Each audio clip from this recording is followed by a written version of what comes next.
If you can get your clients to understand this one thing, their levels of consistency and the results that you get for them are going to go through the roof. You know as well as I do, if dog owners behaved the same as dog trainers, then we wouldn't have a job.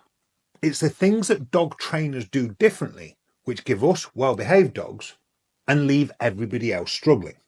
And a number of years ago, that got me thinking.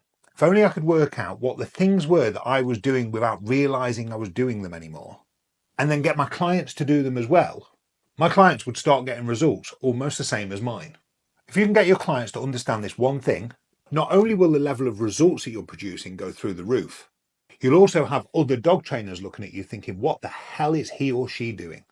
You know as well as I do that if a dog owner behaved like a dog trainer, then they wouldn't have any problems with their dog, just like you don't.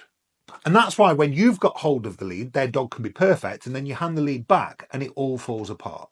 It's exactly the same reason that children behave differently between parents and grandparents.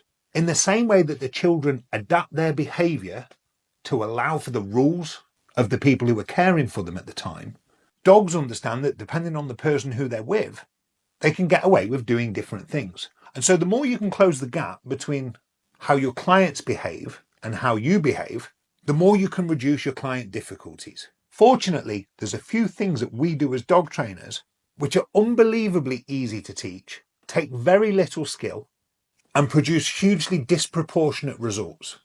And when you implement these things, you end up with happier clients, you have an easier life, and other dog trainers think you're some kind of wizard. I call the one that I'm going to share with you in this video 10-10. And the idea is really simple. The only way that we can expect a dog to do something proficiently in a difficult situation is if the dog can do that very same thing at 10 out of 10 proficiency in an environment where there's absolutely no reason for it not to do it properly. Now, whether you know that you do this or whether you do it subconsciously, if you're a good dog trainer, you are absolutely doing it. As trainers, we know that if a dog's running away from us chasing deer and we want it to be able to turn on a sixpence when we call it, then it must be turning on a sixpence in training when there's no deer present. And so because of that, as dog trainers, we consistently ask dogs for a high level of proficiency when there's nothing going on, so that they're reliable when there is something going on.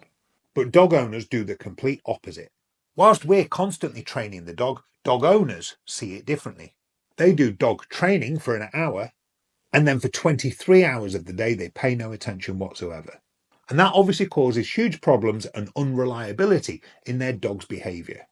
But the thing is, as soon as you can get your clients to understand this concept, everything will change for them. And here's how I explain it.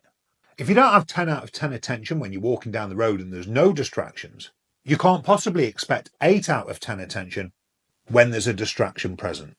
So what's going wrong for you is you're walking down the road with 4 out of 10 attention, and then the distraction shows up and you've got 0 out of 10. Now, when you tell that to a client, you will see a light bulb go off in their head and they'll really understand where they've been going wrong. And as soon as the light bulb's gone off, your job becomes as simple as just helping them understand exactly what 10 out of 10 looks like.